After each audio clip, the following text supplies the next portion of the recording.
Today, from Ford Field in Detroit, it's Week 8 of the NFL on EA Sports.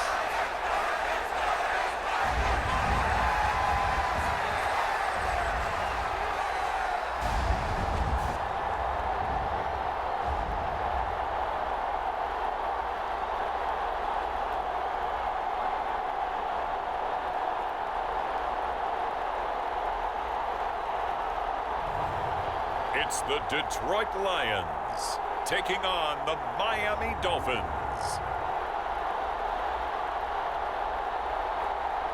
First opened in 2002, there's a look inside Ford Field here in downtown Detroit, the Motor City. Today we've got a Week 8 matchup on tap here between the Miami Dolphins and the Detroit Lions.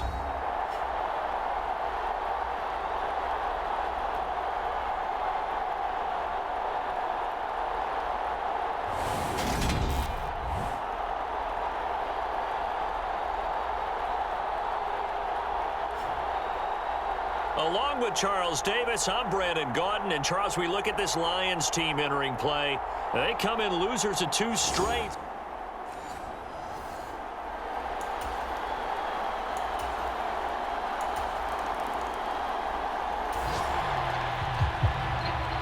A pretty big early test for the defense coming up. What can they dial up here to try and thwart this third down situation? They'll try and run for it. Here's Williams. Oh, he's got a little daylight. And a pretty athletic run right there as he's going to get this down inside the 40. He'll get a dozen there, and the Lions have a first down. A pretty big early test for the defense coming up. What can they dial up here to try and thwart this third down situation? He'll look to throw. Ebron with it over the middle. And he is going to have a Lions first down by about 3 yards or so as they wind up. We are in the red zone. Time to get you back to the action as this offense comes up on a 2nd and 2. Williams going to get it again on 2nd down. And he takes this one in for a Lions touchdown. Jamal Williams with his 6th rushing touchdown on the year. And the Lions are within an extra point of tying up this ball game.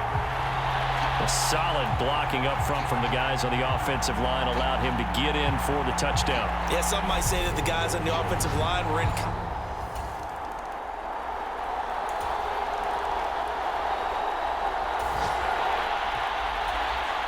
So they just got the ball off the interception. Now can this offense take advantage? Great field position, 1st and 10 in the red zone. And he'll fight his way down right around the 12. On the tackle there, Zach Sealer out of Ferris State.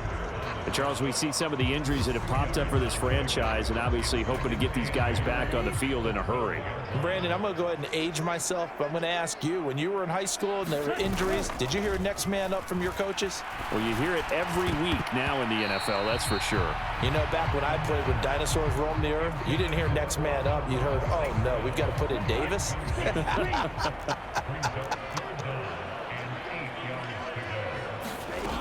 On 3rd down, he'll drop to throw. And that's hauled in by St. Brown over the middle. And in for the Lions touchdown. Amon-Ra St. Brown. His 3rd touchdown now on the year. And the Lions are an extra point away from capturing the lead.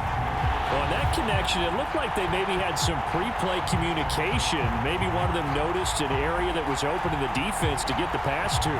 When you put the time in, sometimes you have that great silent communication that you just noticed right there because the best quarterback.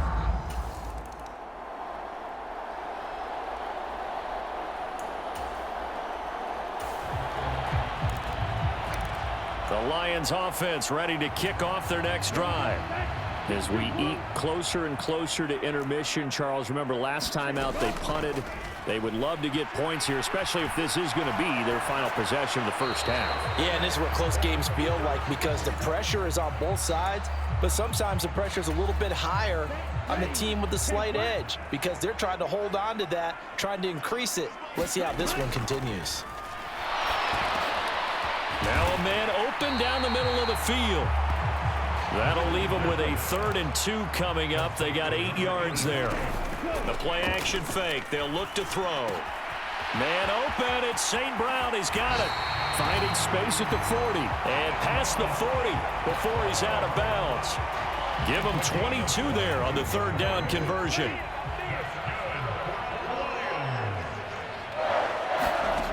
Again, he'll drop to throw. That's complete to his receiver, Benson.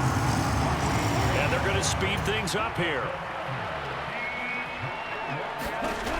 They go play action here on 1st down. Steps away. And he'll toss this one incomplete. Seeing no options, he throws it away. So 2nd down, still 10 yards to go. Ball on the 43. They'll stick with the passing game as he looks to throw. They'll try and set up the screen to Swift. And he is out of bounds inside the 35. 9 yards, and that leaves him just short, so it'll be 3rd and less than a yard. And when you're throwing the ball downfield really well like they have been on this drive, it's really a nice time to work one of the screen plays in. One of my favorite play callers in the game has always told me he starts every game with 10 to 12 screens because if he starts feeling the pressure from the defense, he uses their aggressiveness against them. The Lions will use the first of their timeouts as they'll stop it with just over 40 seconds to go in the first half. So 1st and 10 now from the 30. They'll look to throw here. Open man right side is St. Brown. And he'll go out of bounds inside the 15-yard line. The Lions passing game in sync now. They've got another 1st down. From the red zone now, they'll look to throw.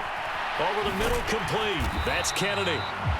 That was the 9th play of the drive, and they pick up 9 yards with it. From the 4, this is 2nd down and 1. On play action, they'll throw. He'll buy some time right. Taking matters into his own hands, and he picks up 4 yards and a 1st down. Now another timeout called for by the offense as they'll stop it with 13 seconds to play in half number 1.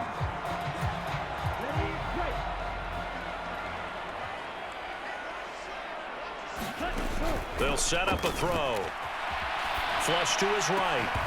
Looking end zone, but it's incomplete. That's a pretty play there. Got in at the last second, helped force the ball free, and kept them out of the end zone. They'll run it with Williams. And he'll get into the end zone. Touchdown, Detroit. Jamal Williams in the final seconds of the first half. And the Lions will extend their lead here just before halftime. That's one of the better examples of clock management I've seen. Whittled it all the way down just about and still put the ball in the end zone. Yeah, just a methodical drive and something really to take into the line.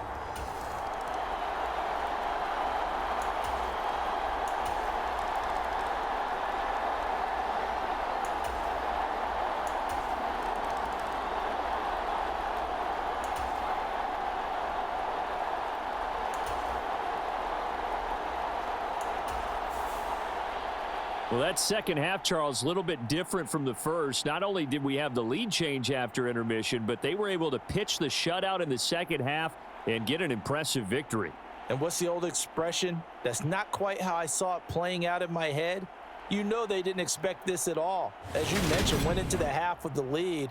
Losing the game is one thing. Getting shut out in the second half, that's a surprise. So for Miami, they snap out of their doldrums and improve to 2-6 on the year. And they'll get another road test next week as they head to the Windy City to take on the Bears. Meanwhile, for Detroit, they dip to 2-5 now with the loss. And they'll have a tough one at home next week against the Green Bay Packers. That'll do it for us. I'm Brandon Gaudin alongside Charles Davis. Thanks to our entire crew as well. We'll talk to you next time. So long, everybody.